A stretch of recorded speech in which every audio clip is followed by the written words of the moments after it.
Hello guys, welcome back to the channel, welcome back to the garage. Man, it's been a little bit. So it's been about a week or so since our last episode where we cut all this junk out of the front of the truck, which we'll get into in a second. Basically, we've been waiting because we just needed parts, had to wait for the parts to get here. We still have some other stuff on the way, but we're gonna see if we can, how far we can get with what we have. So our last episode, we cut the front coil bucket out, our coil perch, got rid of our coil springs, got rid of our shocks, because on the front axle, we're gonna do what we did here in the rear. We're gonna go to a set of coilover shocks. So the point of doing that is twofold. We want to try and lose some weight off the front end of the truck, because lighter is faster. Also, we want to try and gain control over the front. So when we had the truck at the track, we had problems with the front end lifting and separating. We fixed it with some ratchet straps, but I want to try and control it with the suspension the way it should be. So last time when we cut all that stuff off, when I was cutting that little coil perch out and I was prying it up, I noticed this was wiggling back and forth. So I figured, yeah, that's not good. We're gonna have to put some bracing in. I was gonna come up with a whole thing. Well, after some consideration and staring at it for a day or so, decided, you know what, that's not the right course of action. Let's do it right. So one of the parts we had been waiting on is right here. So this is a front 4-link bracket, comes from the guys at Firepunk Diesel. So we have an adjustment for our 4-link, which we're basically going to use the stock control arm mounts in the back, and then in the front we'll use, we'll determine where they need to go. I honestly don't know how important like the 4-link bracket would be in the front end of the truck as opposed to the rear, but that's all stuff we can dial in later. So these are very nice from Firepunk. They, like I said, have adjustment, all that, but they also have an integrated shock mount. So once we get these all welded in, we will have a shock mount, and then we can put our top shock hoop in, and we'll be able to order our coilovers and then go from there. So we got to cut this all off. We may have to make new control arms, which we can just kind of cut our welds and just get some more tube and make those up. Not really a big deal. I didn't go to the length of cutting the passenger side out yet because it is actually locating the axle currently. So with that being said, if we cut that out, the axle might want to twist down, what have you. I just didn't want to run that risk. So that is holding the axle where it should be. So we're gonna, like I said, cut that out. We're gonna have to slice our 4-link bracket, just cut a little notch out of it so we can get it on there, and then put that back in, get everything lined up where we like it, and go from there. So we don't have all of our components yet. One thing I neglected to do was to get misalignment spacers like in our Heim joint there. I forgot to order new ones because these have a 5/8 hole and our bolts here are, well, different than 5/8. Let's just put it that way. Actually, if I remember right, the top one might be 5/8. Anyhow, doesn't matter, I'm kind of rambling. So we'll get that cut out. We'll see if we can get our 4-link brackets on and hopefully get at least one side of the truck's suspension set up, get our mounts all set up so that way we can order our coilovers and get them here as soon as possible.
All right, so it is much later. We got the axle all cleaned up, got all that old bracketry off, got our new brackets on. Just kind of cut them so that way, you know, I could slide it on the axle and put them back together, and we're good to go. They meet, you know, have full travel, so we can get them exactly where we want them, where they're at 90 degrees right here. We will need to make new control arms. Yeah, this one is all but falling out, and the bottom bar, as you can see, we had to make a little bit of an extension. So that kind of stinks, but oh well, it's just a couple little pieces of tube, but we'll be able to proceed forward and get this thing welded in. So then tomorrow night or whatever, we can get onto the passenger side, and or maybe we'll make the control arms for this side and then hop over there, whatever. But anyhow, everything's looking good. I'm very happy with how everything's looking. Yeah, so now it's just time to weld this thing up. I also stick welded the axle housing to the axle tube. I don't know if that's really necessary on the front axle. I know on the rear axle, a lot of sled pullers and stuff do it. It wouldn't surprise me if they did it in the front too. But we're here with nothing in the way, so I figured great time to get at it and weld that axle tube on there. Just, you know, extra security. So we're ready to get this thing welded, or well, tacked in and then welded in. That'll probably be it for this one. All right, so got our 4-link bracket all welded in. I was actually able to weld almost 100% around either side. Definitely a bit overkill, but I just kind of got into it and started putting weld here, weld there, and just figured to finish welding it out, and got to like our last little spot on the bottom, and all of a sudden the weld started going to crap. It took me a second to figure it out, but yeah, needless to say, we're out of argon. So we went through our supply of argon for this evening. I'll have to get some more. Not a big deal, but our bracket's in. Another thing, I got in there, I was welding, and it was like 3/4 of the way through, and went, you idiot, you got the control arms off, and the truck's, you know, everything's off of it.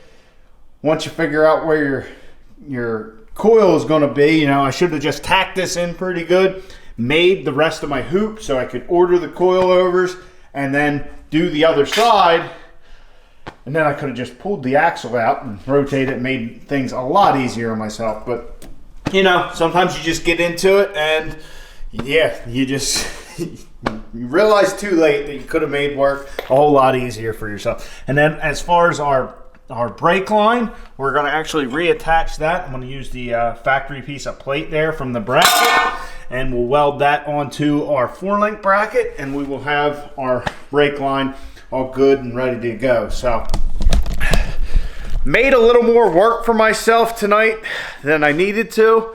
I really could have accomplished the goal of getting those that tacked in and getting the hoop up above to figure out where our coilovers are going to be so I could order them. But I just kind of got into the welding mode and all that. So it is what it is. I mean, we got work needed done. But to be honest, this whole process of 4-linking the truck really wasn't my intent in the beginning. But after we cut all this out and the coil bucket, and I could see that bracket moving around, it just, you know, it was the right thing to do rather than kind of hacking something together.